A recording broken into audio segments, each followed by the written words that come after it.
Fala Tricolor, seja bem-vindo ao canal Flume Domina. Eu sou o Wallace e vamos de mais um vídeo sobre o craque John Arias, mas dessa vez vemos análise dele pelo futebol colombiano, pela seleção colombiana, não pelo Fluminense. E aí a gente vai analisar que não é simplesmente os jogadores com quem ele joga que vão interferir, não é apenas o técnico que vai somente interferir, às vezes a posição com que ele se coloca no campo também vai interferir no futebol jogado por ele, assim como de outros jogadores. E aí vem a questão, você já me segue? Se não segue, deixa o seu like, segue aí, comenta o que você acha desse craque de bola. Será Arias o melhor jogador do Brasil em atividade hoje no futebol brasileiro e no futebol colombiano como um todo? Então vamos ao vídeo, vamos fazer as análises aí comparativas de Arias, aonde ele joga na seleção colombiana hoje e onde ele estava jogando nos últimos jogos. Vamos lá? Então aqui, primeiramente você está observando que os últimos 3 jogos, Uruguai e Brasil, né, e contra o Equador, a seleção colombiana perdeu. E aí eu peguei alguns jogos aqui, 1, 2, 3, 4, 5, 6 últimos jogos, para a gente analisar como é que foi o mapa de calor e qual foi a nota desse jogador, que é o John Arias. Então, começando aqui pelo jogo contra a Argentina, a Colômbia ganhou de 2-1 em casa, um gol de pênalti do James Rodrigues e um gol do Mosquera. Nesse jogo, o John Arias estava como meia à esquerda e o futebol da Colômbia foi um 4-3-3, onde o James Rodrigues foi um ponta.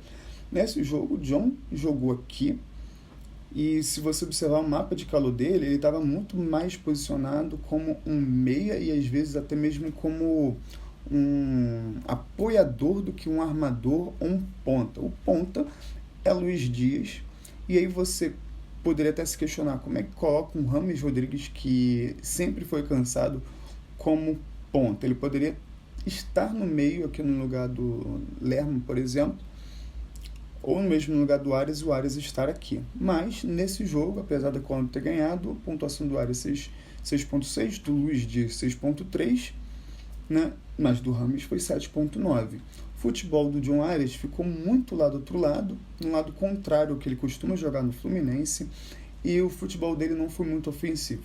Ele deu um chute aos 8 minutos, teve praticamente 80 minutos jogado, 30 ações com bola, 97% de passes certos, só errou um, deu um passe decisivo, a finalização para fora, acertou 1 de 3 dribles, ganhou 2 de duelos, 7 duelos no chão e perdeu a posse de bola 5 vezes, o que é muito para o futebol do Arias que a gente conhece. Ele quase não perde a bola. E aqui sofreu uma única falta, completamente diferente do Arias que a gente vê no Fluminense, que toda hora recebe falta.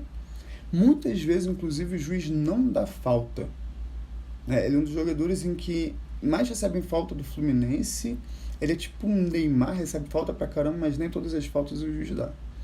Vamos pro próximo jogo agora, contra a Bolívia. Nesse jogo, melhor foi um 9.2 daqui do Vizcarra boliviano. 1-0 para a Bolívia contra a Colômbia. O goleiro, 9.2, provavelmente ali uma das melhores atuações desse goleiro na vida dele. Então vamos aqui de John Arias. Mapa de calor dele. Aqui ele já está mais centralizado. Na verdade, ele foi deslocado para o lado direito. Né? Aqui, como você pode ver, ele está numa linha de 3 aqui no meio do campo. E aí ora ele foi para o lado direito, ora foi para o lado esquerdo, mas ele se concentrou muito mais pelo lado direito, mas não como ponta, e sim como apoiador.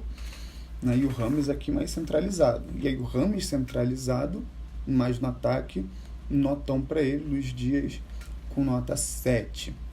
E aí aqui o minutos jogados 63, ações com a bola 30, 96% de passes certos, só errou um passe decisivo, não acertou um cruzamento, não acertou um passe longo. Não sei se vocês já perceberam, mas o John Arias, ele, no Fluminense, ele não consegue acertar cruzamento, né? Ele Não sei, cara.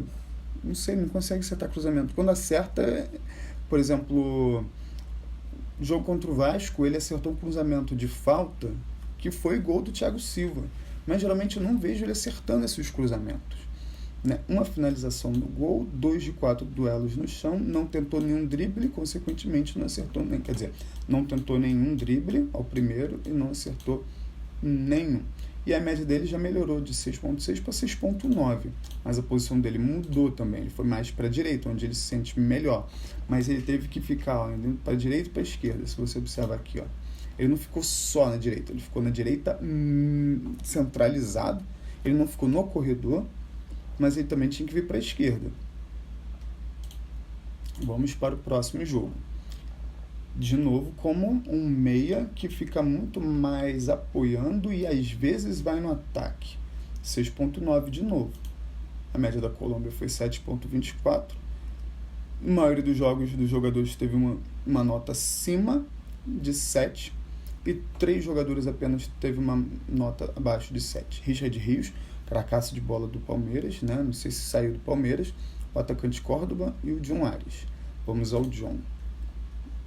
3 chutes a gol, 77 minutos jogados, 38 ações com a bola. Aqui ele já errou nas outras 2 partidas, ele só errou um passe, e aqui ele errou 4. Nenhum passe decisivo, nenhum cruzamento certo de novo, uma finalização no gol e 2 chutes que houve bloqueio. Esse foi o 4-0.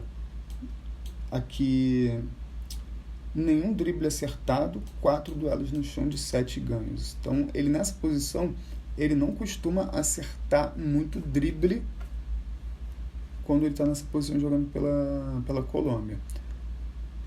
4-0, 4 jogadores diferentes. O destaque foi o Sinisterra, que fez o último gol.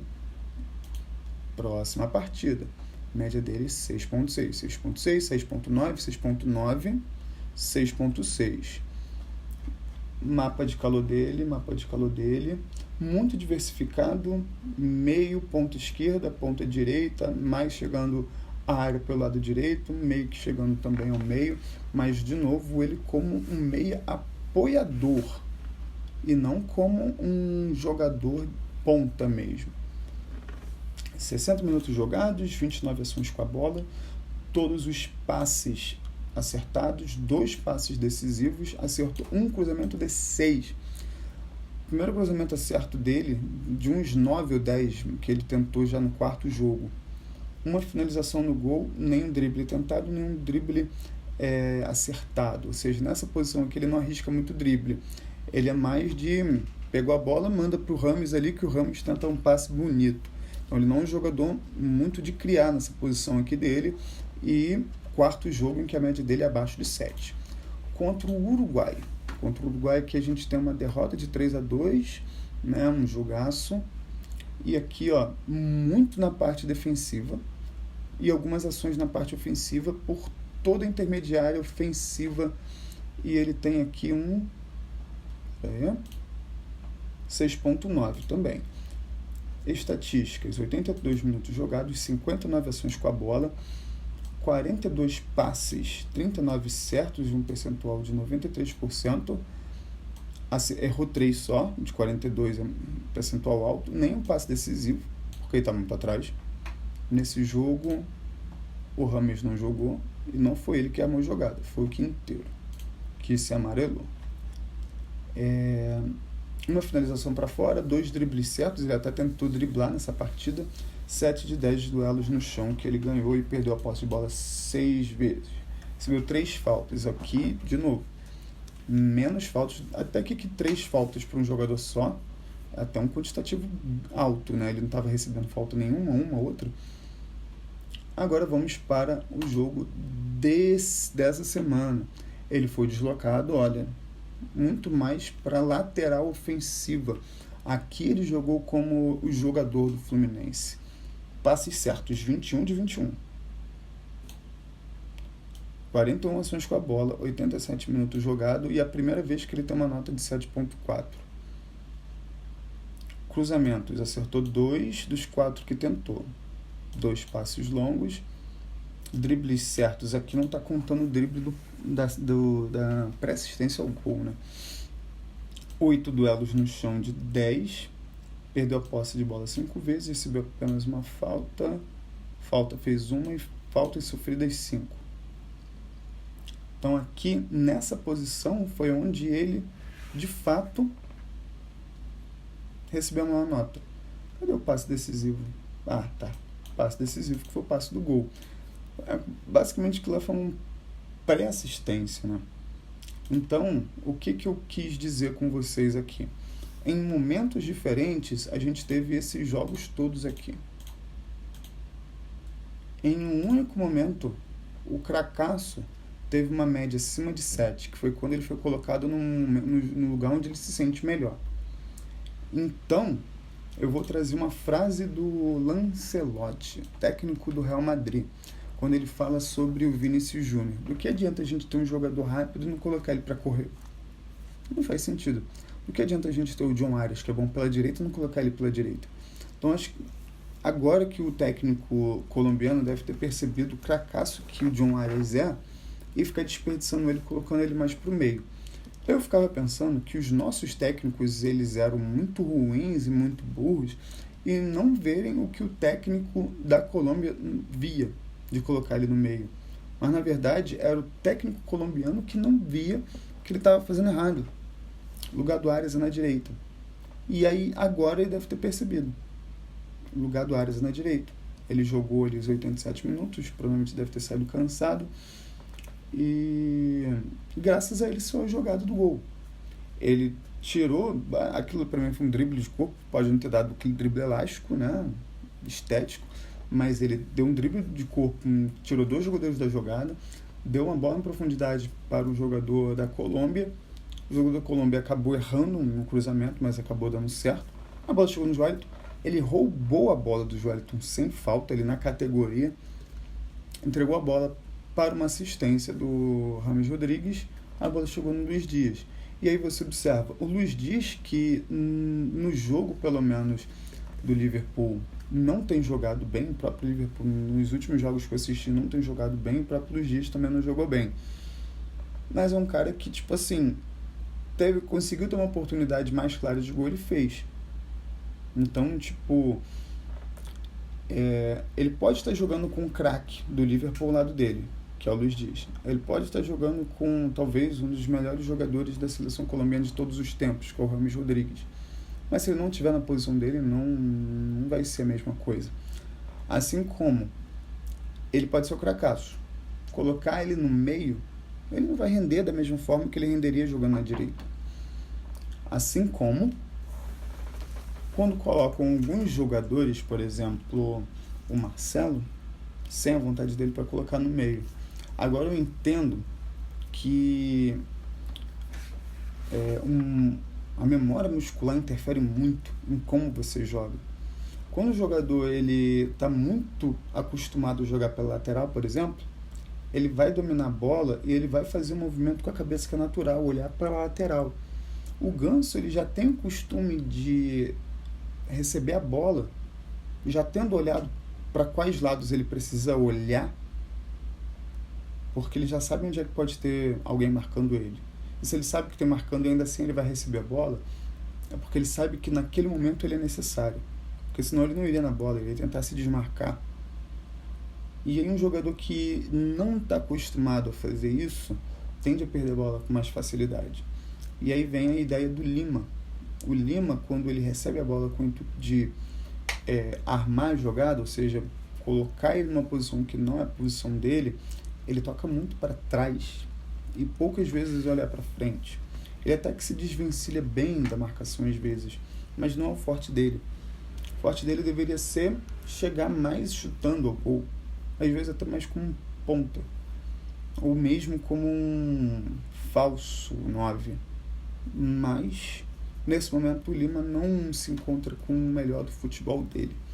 Mas esse vídeo não é sobre esses jogadores, o vídeo é sobre John Arias, em como esse jogador é um craque e como só agora, além da mídia só ter percebido o futebol que ele está jogando só agora, só o técnico só reconheceu também agora aonde ele deveria estar jogando. Então, se não fosse ele naquela posição ali, talvez ainda não tivessem descoberto o John Mario. Então é isso, galera. Um ótimo dia para vocês e até a próxima.